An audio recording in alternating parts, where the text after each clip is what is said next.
ओम सजात्म स्वरूप परम गुरु शुद्ध चैतन्य स्वामी ने नमः। सद्वादिन षट द्रव्य गुण पर्याय और प्रमाण का जड़ कर्म चेतन बंध का अरु कर्म के अवसान का कह कर स्वरूप यथार्थ जग का जो किया उपकार है उसके लिए जिन वाणी माँ को वंदना शतवार है, वंदना शतवार है। सम्यक दर्शन की महिमा, सम्यक दर्शन में कैसे आगे बढ़ा जा सकता है, इसके बारे में जानने का हम प्रयास कर रहे हैं। कल हमने देखा कि भगवान के केवल ज्ञान का निर्णय भी पुरुषार्थ के द्वारा जाना जाता है। जो जीव भगवान के कहे हुए वितराग परमात्मा के द्वारा कहे हुए मोक्ष मार्ग का पुरुषार्थ करता है उसे अन्य सर्व साधन स्वयं प्राप्त हो जाते हैं। पुरुषार्थ करते जाएं, निमित्त अपने आप बनते जाएंगे। गाथा 80, 81, 82 के 3 गाथाओं में कहते हैं, सुंदर बात आती है कि जैसे माता अपने इकलौते पुत्र को हृदय का हार कहती है, उसी प्रकार ये 3 गाथाएं हृदय का हार है। यह मोक्ष की माला के गुंफित मोती है। ये तीनों गाथाएं 3 रत्न यानी श्रद्धा, ज्ञान, चारित्र के सदृश है। उन 3 गाथा के अर्थ को समझने का प्रयास करते हैं। गाथा 80 में कहते हैं, जो जानता अरहंत को नित द्रव्य गुण पर्याय से, वह जानता निज आत्म को अरु करे मोह क्षय नियम से। अर्थात जो अरहंत को द्रव्य रूप से, गुण रूप से और पर्याय रूप से जानता है, वह अपनी आत्मा को जानता है और उसका मोह अवश्य नाश को प्राप्त होता है। तो परमात्मा के स्वरूप को इसलिए जानना कि जो स्वरूप, जो स्वभाव परमात्मा का है, वही स्वरूप स्वभाव मुझ आत्मा का यानी मेरा है। यदि मैं आत्मा अपने आप को मान रहा हूँ तो इसलिए जिसे ज्ञानी बनना है, जिसे सच्चे सम्यक दर्शन की प्राप्ति करके मोक्ष के मार्ग में आगे बढ़ना है, उनके लिए द्रव्य गुण पर्याय से परमात्मा के स्वरूप को जानना ही पड़ेगा। क्योंकि उनके स्वरूप को जानकर उनकी तारीफ करने, उनके गुणगान करने इतना मात्र प्रयोजन नहीं है कि जो स्वरूप उनका है वही मेरा है। इस मान्यता के आधार पर उनकी महिमा, परमात्मा की महिमा ही अपनी आत्मा की महिमा है। और फिर निश्चय की अपेक्षा से कहा कि आत्मा की ही महिमा परमात्मा की महिमा है। लेकिन सिर्फ आत्मा आत्मा भी न करे, इसके आगे जो बात बताए कि जो अपनी आत्मा को द्रव्य गुण पर्याय से जानता है उसका मोह अवश्य नाश होता है। यदि नहीं हो रहा है तो उसने आत्मा को भी बराबर जाना नहीं, सिर्फ पढ़ लिया ऊपर ऊपर से। उसका लक्षण बताया मोह का, और इसमें सबसे बड़ा दर्शन मोह की बात बता रहे हैं। ये मिथ्यात्व, ये अज्ञान दशा, और अपनी आत्मा के निर्णय के आधार पर संसार की असारता, संसार की क्षण भंगुरता, और उस क्षण भंगुरता के आधार पर अपनी आत्मा का निर्णय, दोनों साथ में प्रयोजन, एक नास्ति से और एक आस्ति से। इसलिए इस गाथा में मोह की सेना को जीतने के पुरुषार्थ का विचार करते हैं। अनादिकाल से ये जो मोह राजा, जिसने ऐसे जीव राजा को कैद कर रखा है, कैद कर नहीं रखा है, लेकिन जो हावी बना जा रहा है, वो तो स्वतंत्र है जीव राजा, लेकिन अपनी स्वतंत्रता को अपने लक्षणों के द्वारा पहचान नहीं पा रहा है। अपने अनंत गुणों की उसे पहचान नहीं है, उसकी महिमा नहीं आई है। अनादिकाल से महिमा किसकी आई है? इस मोह राजा की, बाहर की ही महिमा करते आया है। इसलिए जहाँ मोह के जितने का पुरुषार्थ किया वहाँ अरहंता दी, निमित्त उपस्थित होते ही हैं। और जहाँ उपादान जागृत हुआ वहाँ निमित्त तो होता ही होता है। इसलिए कहा निमित्त से कार्य नहीं होता, परंतु निमित्त के बगैर भी कार्य नहीं होता। जब उपादान की परिपक्वता होती है तो नियम से निमित्त वहाँ हाजिर हो ही जाएगा। काल आदि निमित्त तो सर्व जीव के सदा उपस्थित रहते हैं। जीव स्वयं जिस प्रकार का पुरुषार्थ करता है, इसलिए महिमा किसकी बताई? पुरुषार्थ की। पुरुष अर्थ जिसमें सिर्फ और सिर्फ आत्मा का ही प्रयोजन हो, ऐसी वाणी, ऐसा कथन, ऐसा वचन और ऐसी क्रिया और ऐसा ही निरंतर अपने उपयोग को अपने भीतर ले जाने का पुरुषार्थ, ये सत्य पुरुषार्थ निरंतर करने का जो प्रयास करता है, ऐसा जो पुरुषार्थ करता है, उसमें काल को निमित्त कहा जाता है। फिर निमित्त अपने आप बनेंगे। जब कोई जीव शुभ भाव करके स्वर्ग में जाए तो उस जीव के लिए वह काल स्वर्ग का निमित्त कहलाता है। यदि दूसरा जीव उसी समय पाप करके नरक में जाए तो उसके लिए उसी काल को नरक का निमित्त कहा जाता है। और कोई जीव उसी समय स्वरूप को समझकर स्थिरता करके मोक्ष प्राप्त करके करे तो उस जीव के लिए वही काल मोक्ष का निमित्त कहलाता है। अब पुरुषार्थ आप किस प्रकार का कर रहे हैं, उस प्रकार से वह काल परिणमित होता है। निमित्त तो हमेशा विद्यमान है, किंतु जब स्वयं अपने पुरुषार्थ के द्वारा अरहंत के स्वरूप का और उनके द्वारा अपने आत्मा का निर्णय करता है, तब शायिक सम्यक तो अवश्य प्रकट होता ही होता है और मोह का नाश भी अपने आप हो ही जाता है। जिसने अनंत भगवान के द्रव्यगुण पर्याय के स्वरूप को जाना है, वह जीव अल्पकाल में मुक्ति का पात्र हुआ है, क्योंकि जब उनके द्रव्यगुण पर्याय को जाना और ये जाना कि अरहंतादि का जो स्वरूप है वही मेरा स्वरूप है, तो द्रव्यगुण पर्याय से मैं आत्मा शुद्ध स्वरूप ऐसा त्रिकाली तत्व हूँ, इसका निर्णय वो कर पाता है।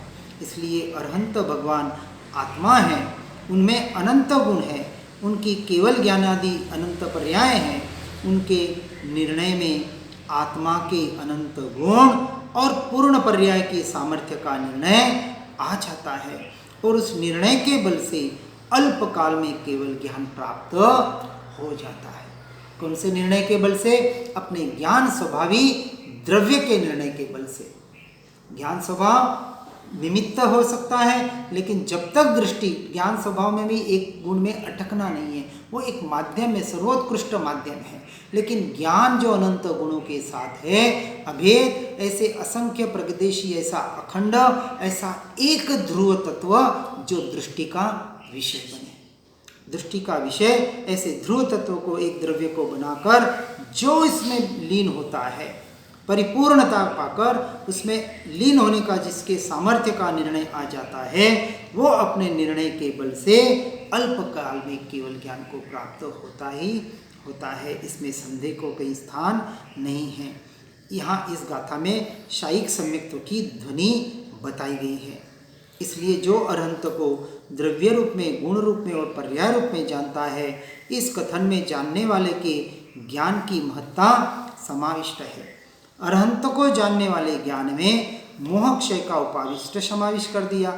जिस ज्ञान ने अरहंत भगवान के द्रव्य गुण पर्याय को अपने निर्णय में समावेश किया है, उस ज्ञान ने परमार्थतः कर्म का और विकार का अपने में अभाव स्वीकार किया है। यदि मैं शुद्ध स्वरूपी केवल ज्ञान स्वरूपी आत्मा हूँ तो केवल ज्ञान में तो चार घाती कर्म नहीं और सिद्ध परमात्मा में अघाती कर्म भी नहीं। मैं सिद्ध स्वरूपी हूँ तो कर्म मेरे में है कहाँ? अभी भी नहीं है। मेरे साथ है लेकिन मेरे में नहीं है, क्योंकि मैं भी अभी भी शुद्ध बुद्ध चैतन्य घन स्वयं ज्योति सुखधाम ऐसा शुद्धात्मा वही मैं हूँ। सिद्ध स्वरूपी आत्मा अभी प्रत्यक्ष यहाँ भीतर में विराजमान है। कर्मों का आवरण है, अब उन कर्मों का आवरण निकालने का ही तो पुरुषार्थ करना है, और पुरुषार्थ पर्याय में होता है। आत्मा में तो कुछ करना धरना रहता नहीं है, इसलिए उसका अभाव सहर्ष से स्वीकार हो जाता है कि यह मेरा स्वरूप नहीं है। अर्थात द्रव्य से, गुण से और पर्याय से परिपूर्णता का सद्भाव निर्णय में प्राप्त किया जाता है। जिसने अपनी पर्याय में अरहंत के द्रव्य गुण पर्याय को जाना है, उसने अपने आत्मा को ही जान लिया है और उसका मोह अवश्य नाश को प्राप्त होता है या होना चाहिए। पंचम काल के मुनिराज ने यह बात कही है। कौन? कुंद आचार्य देव की यहाँ बात बता रहे हैं। और पंचम काल के जीवों के लिए मोक्ष का उपाय इसमें बताया है। सभी जीवों के लिए एक ही उपाय है। पंचम काल के जीवों के लिए दूसरा कोई उपाय नहीं है। कौन कहता है कि पंचम काल में भरत क्षेत्र से मुक्ति नहीं है? आज भी यदि कोई महाविद्य क्षेत्र में से सानिध्य मुनि को उठाकर यहाँ भरत क्षेत्र में रख जाए तो पंचम काल और भरत क्षेत्र के होने पर भी वे मुनि पुरुषार्थ के द्वारा क्षपक श्रेणी को लगाकर केवल ज्ञान और मुक्ति को प्राप्त कर सकते हैं, क्योंकि उनकी क्षमता है। ऐसा शरीर उनको वहाँ भी महाविद्य क्षेत्र में मिला है। ऐसे मुनिराज वहाँ से भी यहाँ आ जाए तो यहाँ से भी केवल ज्ञान पाले, क्योंकि वहाँ उपादान की योग्यता परिपक्व हो चुकी है। तो अपने उपादान की परिपक्वता को बढ़ाते जाना है। इससे यह सिद्ध हुआ कि मोक्ष किसी काल अथवा क्षेत्र के द्वारा रुकता नहीं है। ठीक है, हम जीव ऐसे आए हैं यहाँ, हमारे जीवों के कर्मों के उदय, शरीर की अवस्था ऐसी, हम क्योंकि शरीर कर्म के उदय से मिला है, तो वो शरीर जो केवल ज्ञान को प्राप्त करने के लिए चाहिए, ऋषभ नाराज सहनम जो जिस प्रकार के शरीर को बताया जाता है कि जिसके आराधना के द्वारा जीव अपनी आत्मा में ऐसा लीन होता है कि कितने भी परिश्रम और उपसर्ग इस शरीर पर आ जाए तो वहाँ सहन करने की क्षमता होती है उस शरीर में। वहाँ उपयोग नहीं है, परंतु वो शरीर ही ऐसा मिला है और ऐसी दृढ़ता मिली है कि वो अपनी आत्मा में ऐसे लीन है कि वहाँ एक समय के लिए भी शरीर पे उपयोग जाता ही नहीं है। इतना पुरुषार्थ करने की ताकत उनमें मिली है। ऐसे कर्म, ऐसा पुण्य का उदय साथ में लेके आए हैं। तो पुण्य का उदय तो वहाँ काम करता ही है, पर वो पुण्य का उदय जो आत्मा के लक्ष्य से पूर्व भाव में किया था, अब हम जो आत्मा के लक्ष्य से पुण्य का बंध कर रहे हैं, ये पुण्य का उदय हमें वो सत्य धर्म की प्राप्ति कराएगा। कोई ना कोई निमित्त बनेंगे और ऐसे निमित्त बनते ही हम अपनी आत्म तत्व की तरफ, इस मोक्ष मार्ग की तरफ अपनी आगे की यात्रा शुरू करेंगे। इसलिए कहते हैं जो अरहंत को जानता है वह अपनी आत्मा को जानता है। अर्थात जैसे द्रव्य गुण पर्याय अरहंत के स्वरूप है, उसी स्वरूप मैं हूँ।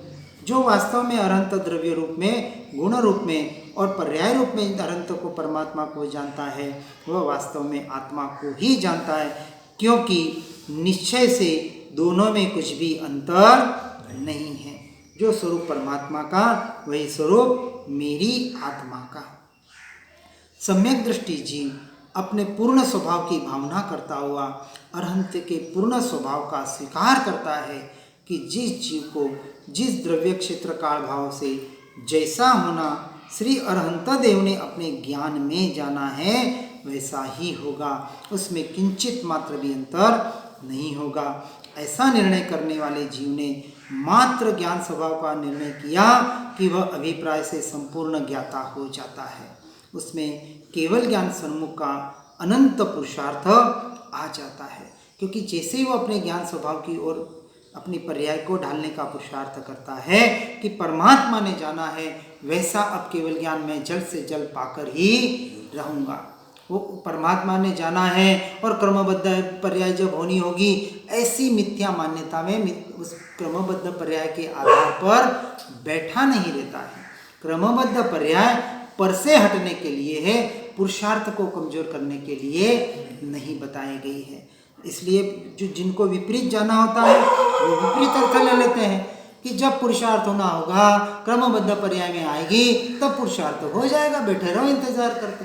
तो ऐसे विपरीत मान्यता को लेने वाले को ही यहाँ स्वच्छंदी भी कहने में आता है। इसलिए जहाँ जिस प्रकार का कथन जिस अपेक्षा से किया जाता है, उस अपेक्षा से ही समझने का हमें प्रयास करना चाहिए। उतनी तो हमें अकल, उतना समझ होनी ही चाहिए, नहीं तो भटकने के चांसेस भी ज़्यादा रहते हैं।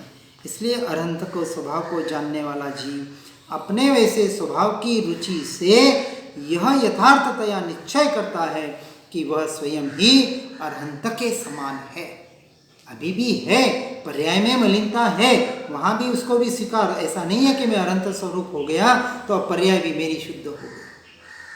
जितनी जितनी पर्याय पर की ओर जा रही है उतनी उतनी पर्याय मलिन है, और जितनी जितनी पर्याय स्व की ओर आ रही है उतनी ऐसे पर्याय को निरंतर शुद्ध शुद्ध करने का ही वो पुरुषार्थ, इसी का नाम पुरुषार्थ है।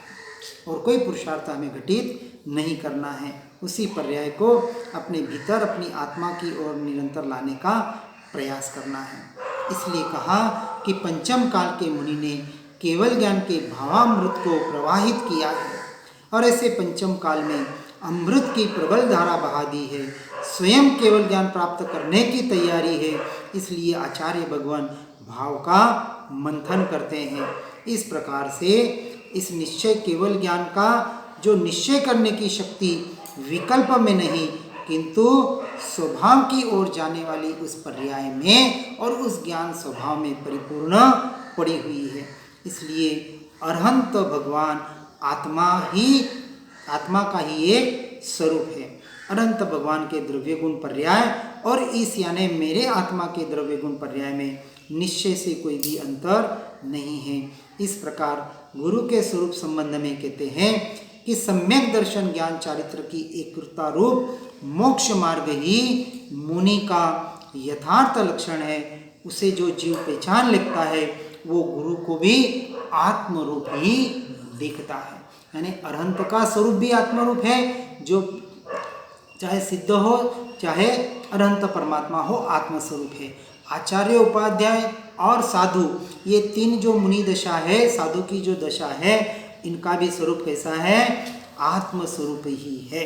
इसलिए शास्त्र के स्वरूप के अब ये दो के स्वरूप को बताया, अब तीसरे स्वरूप को बताते हैं कि शास्त्र के स्वरूप के संबंध में कहते हैं यहाँ तो अनेकांत रूप सच्चे जीवादि तत्व का जो निरूपण है तथा सच्चा रत्न त्रय मोक्ष मार्ग बताया है। इसलिए यह शास्त्र की उत्कृष्टता है जिसे वह नहीं जानता। किसे नहीं जानता? कि शास्त्र जिसकी तरफ अंगुली निर्देश कर रहे हैं, इस अपेक्षा से जिसे शास्त्रों की भी महिमा नहीं है।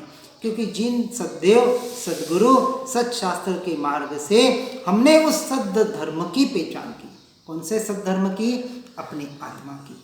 तो तीनों हमारे व्यवहार की अपेक्षा से परम वंदनीय है, आदरणीय है, पूजनीय है। और इन तीनों जहाँ अंगुली निर्देश करते हैं और जिस मार्ग से वो इस मार्ग पर आगे बढ़कर उस दशा को पाया, उस दशा को पाने के लिए सच्चा परमार्थ विनय एकमात्र अपनी आत्मा की लीनता। क्योंकि सबका प्रयोजन तो एक ही है कि अपनी आत्मा को जानना, पहचानना और उसी में एकत्व करने का पुरुषार्थ करना। इस प्रकार से व्यवहार और परमार्थ को विनय यथा योग्य जानकर समझकर जिस अवस्था में है उस अवस्था में करते हुए जीव को आगे बढ़ने का पुरुषार्थ करना है। तीनों में एक ही बात कही है, यदि उसे पहचान ले तो मिथ्या दृष्टि न रहे। सद्देव, सद्गुरु और सत्शास्त्र, तीनों में जो बात बताई है, क्या बताई है? कि जो उसमें स्वरूप बताया गया है, जिस स्वरूप को उसने अपने स्वयं में परिणमित किया है, हे जीव तू भी वैसा ही है। अब तू अपने से अपने में परिणमित होने का पुरुषार्थ कर और पर द्रव्यों से और पर भावों से दृष्टि को हटाने का प्रयास कर। व्यवहार से बाहर से हटना है और निश्चय से भीतर में स्थिर होना है। भीतर में स्थिर होंगे तो बाहर का हटना होना ही चाहिए। नहीं हो रहा है, बार बार कह रहे हैं, तो उसका भी साथ में प्रयोजन रखना है। इसलिए स्थिर हो रहे हैं, आत्मा की तरफ जा रहे हैं, वेद ज्ञान कर रहे हैं, उपयोग में ज्ञान में जा रहे हैं, ये तो एक साइड हुई। दूसरा पहलू कि संसार से कितने दूर हो रहे हैं, अपने भीतर से संसार को कितना दूर कर रहे हैं। जो मैं और मेरापना भीतर में पड़ा हुआ है, जो आसक्ति मोहासक्ति भीतर में जो मैं और मेरेपने की मान्यता पड़ी हुई है, उस मान्यता से निरंतर किसी भी प्रकार से जो भी शब्द आपको अच्छे लगे, इसलिए हम कभी माला देते, कभी कभी बाहर की माला देते हैं। घर जाके माला गिननी है। कौन सी माला गिननी है? ये घर मेरा नहीं है। घर दिखे तब से माला गिननी। घर सामने जाएगा, अब पापा सामने तो क्या माला गिनेंगे, ये पापा मेरे नहीं है, किसके हैं, शरीर के हैं। मैं शरीर नहीं हूँ तो मेरे नहीं है। इसमें कोई आशातुना नहीं, अभिनय नहीं हो रहा। ये घर मेरा नहीं, ये पुत्र मेरा नहीं, ये पति मेरा नहीं, ये जो कुछ भी जिसमें हमने मैं मेरापना किया है उसको निकालने का प्रयास करना। तो ये भी एक माला हो गई, एक चिंतन हो गया। तो जो भी शब्द कि जिस शब्द के द्वारा पर में एकत्व बुद्धि टूटे और ऐसे शब्द स्व में एकत्व बुद्धि बढ़े, क्योंकि एक से हटना है और एक में स्थिर होना है। तो जो भी प्रयोजन हमको जिस प्रकार से अच्छे लगे, अपने कोई जरूरी नहीं कि हमने सुना पढ़ा है वही करना है। बहुत बार होता है अपने भीतर से कोई शब्द आ जाते हैं, अपने भीतर से कोई विचार आ जाते हैं, उसको बिल्कुल वहाँ, इसलिए हम परमात्मा के सामने प्रार्थना पड़ी हुई रटी रटाई नहीं करते। जो मन में आता है, जो आपने क्षपशन ज्ञान के द्वारा जाना है, समझा है, परमात्मा के सामने अपने भाव प्रकट करो। जिन्होंने भी लिखे हैं, जो भी सूत्र बनाए, उन्होंने अपनी जो विचार आए वो सूत्र बना दिए, बन गए। हम सिर्फ उसका रटन करते जा रहे हैं। हम कह रहे हैं अपने भावों की अभिवृद्धि करो। जो शब्द परमात्मा से बात करो आप, चाहे हंसने जैसे शब्द हो, ठीक है, कोई क्षपशन ज्ञान नहीं है, बार बार उसी को रिपीट करो, हे परमात्मा क्या करूं, वैसे तो मैं अज्ञानी हूं, पर ये तो मैंने जाना है, समझा है कि जैसा आपका स्वरूप है वैसा ही मेरा है। आपको देख के मुझे अपनी आत्मा का ज्ञान होता है, आत्मा का भान होता है। जो क्षपशन ज्ञान हमने पाया है परमात्मा के सामने जाके प्रकट करो। हो गई आपकी प्रार्थना, हो गई आपकी भक्ति। कृपालुदेव ने भक्ति लिखी और किसी ने भक्ति लिखी। आज नए बहुत सी गाथाएं भक्ति के गीत और ये आ रहे हैं। तो ये सब लिखने वाले, कहने वाले अपने मन में जैसे उन्होंने पढ़ा है, जाना है, समझा है, अपने भावों की अभिवृद्धि की। तो क्या हमारे भावों की अभिवृद्धि, हमारे शब्द क्या व्यर्थ है? नहीं, उसका भी एक अपना महत्व है। अब मैं तो कहता हूं अपने भावों की अभिवृद्धि का जो महत्व है वो पर के भावों का नहीं है। उस वक्त उनके भाव थे, उन्होंने अपने शब्द लिख दिए, निकाल दिए।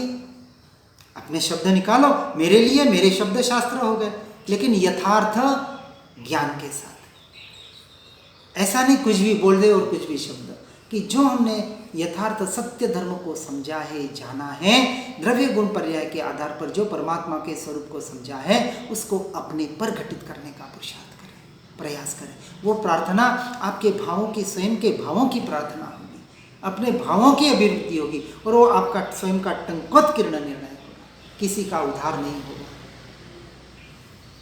समझना है इस बात को, गहरी बात है ये। इसलिए देवगुरु शास्त्र को यथार्थतया पहचान ले, उसे अपने आत्मा की पहचान अवश्य हो जाए। यानी आत्मा की पहचान नहीं है, उसने सद्देव सद्गुरु सत्शास्त्र को, सद्धर्मों को यथार्थ रूप से नहीं जाना है। इस प्रकार से अपने अभिप्रायों को, अपनी भावनाओं को अभिवृद्धि करने का निरंतर प्रयास करना है। अब इसके लिए आपको किसी शास्त्रों की भी जरूरत नहीं है। यदि समझ सच्ची पक्की हो गई है तो, जब तक नहीं है और हो भी जाए तो भी जहाँ जहाँ लगे इनका हमें आलंबन लेना ही पड़ेगा, जब तक परिपक्वता पूर्ण दशा प्राप्त नहीं होती है। पर आलंबन को कम करते रहने का जरूर प्रयास करें, नहीं तो वो भी एक आदत बन जाती है, सुनने की, पढ़ने की आदत न बनाए। आदत क्या बनाए? अपने में स्थिर रहने की, वो आदत बन जाए, और वो आदत आपको मोक्ष में ले जाएगी। इसलिए यहाँ जो द्रव्य गुण पर्याय से अरहंत को जानता है उसे कहा है, लेकिन सिद्ध को जानने को क्यों नहीं कहा? एक प्रश्न पूछा है, बहुत अच्छा प्रश्न पूछा है। इसका कारण यह है कि यहाँ शुद्धोपयोग का अधिकार चल रहा है। जो गाथा समय सार जी की 80-81 बता रहे हैं, वो किसका? शुद्धोपयोग का अधिकार चल रहा है, और शुद्धोपयोग से पहले अरहंत पद प्रकट होता है। इसलिए यहाँ अरहंत को जानने की बात बताई है, जो सिद्ध के पहले की दशा है। और फिर जानने में निमित्त रूप सिद्ध नहीं होते, किंतु अरहंत निमित्त रूप होते हैं, क्योंकि वो तो अरूपी है, और ये रूपी हमको उपदेश देने वाले, तो उस अपेक्षा से अरहंत की महिमा, इसलिए पंच परमेष्टि में नमो अरहंताणम पहले लिया, जबकि सिद्ध परमात्मा की दशा ऊंची है, लेकिन हमको ये मार्ग बताने वाले हमारे उपकारी होने की वजह से व्यवहार की अपेक्षा से इसको वैसे वहाँ समझने का प्रयास करना। इसलिए यहाँ अरहंत को जानने की बात कही। फिर जानने में निमित्त रूप से सिद्ध नहीं होते, किंतु अरहंत ही निमित्त रूप होते हैं तथा पुरुषार्थ की जागृति से अरहंत दशा के प्रकट हो जाने पर अघातीय कर्मों को दूर करने के लिए कोई पुरुषार्थ नहीं है, क्योंकि पुरुषार्थ 12वें गुण स्थानक तक है। 13वें में केवल ज्ञान की बात करें, पुरुषार्थ की बात जो सहज परिणमन अघातीय कर्मों में होना है वो अपने आप को रहता है, और काल जब पूरा आयुष्य कर्म पूरा हो जाता है वो जीव अपने में अनंत काल के लिए लीन होकर उस सिद्ध गति को प्राप्त करता है। इस प्रकार से इसके स्वरूप को जानकर इसके रूप परिणमित करने का हमें प्रयास करना है। अरहंत के आत्मा को जानने पर अपना आत्मा किस प्रकार जाना जाता है इसका कारण यहाँ बतलाते हैं।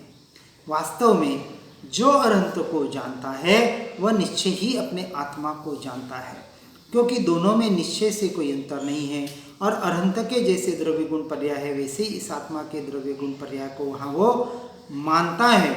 इसलिए अरहंत का स्वरूप अंतिम तापमान को प्राप्त स्वर्ण के स्वरूप की भांति परिस्पृष्ट यानी सब तरह से स्पष्ट है। इसलिए उसका ज्ञान होने पर सर्व आत्मा का ज्ञान हो जाता है। अंतिम ताप जैसे शुद्ध सुवर्ण सोने को टच करने के लिए बार बार उसको गर्म किया जाता है, उसी तरह इस भेद ज्ञान रूपी तप के द्वारा ये भी एक तप हो गया। 12 प्रकार के तप तो होंगे, आगे होंगे, क्योंकि 12 प्रकार के तप अपेक्षा से समझे तो 5वें और 6ठे गुणस्थान की अवस्था है। आंतरिक तप, बाह्य और अभ्यंतर तप जो संवर निर्जरा के कारण बनते हैं, और संवर निर्जरा तो वास्तविक सच्ची सकाम संवर निर्जरा तो ज्ञानी पुरुषों के ही होती है। उसके पहले अकाम निर्जरा तो सभी के होती ही रहती है, अज्ञानी की भी होती है, एकेंद्रिय से सभी जीवों को हो रही है। इसलिए ध्यान रहे कि यह अपूर्व बात है, इसमें मात्र अरहंत की बात नहीं है, किंतु अपने आत्मा को एक मेक करने की बात है।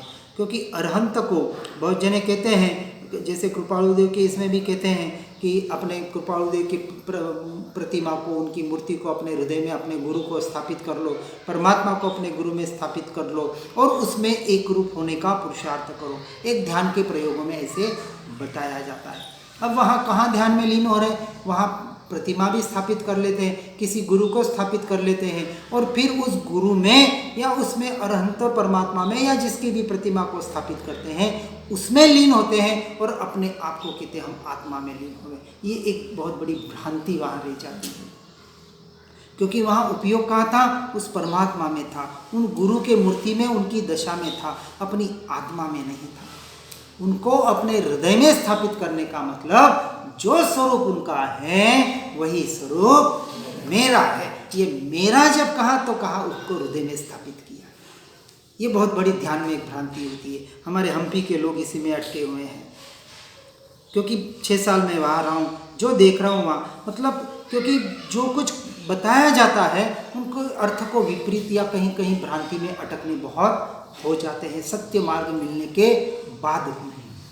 अब वो बैठते हैं घंटों घंटों उस प्रतिमा को और उस मूर्ति को ही देखने का प्रयास कर रहे हैं कि हृदय में, अब हृदय में जब तक नहीं दिखती है तब तक देखते हैं कि हृदय में गुरु दिख जाए, वो फोटो दिख जाए, वो प्रतिमा दिख जाए। अब उसी का अभ्यास चल रहा है ध्यान के नाम पर। 2-2, 3-3 घंटे बैठते हैं और कहते हैं, और जिनको हो जाता है हाँ हमको तो गुरु के दर्शन हो गए। अरे गुरु के नहीं, आत्मा के दर्शन करने थे, वो गुरु के माध्यम से, उस परमात्मा के माध्यम से, क्योंकि द्रव्य गुण पर्याय को समझा नहीं है।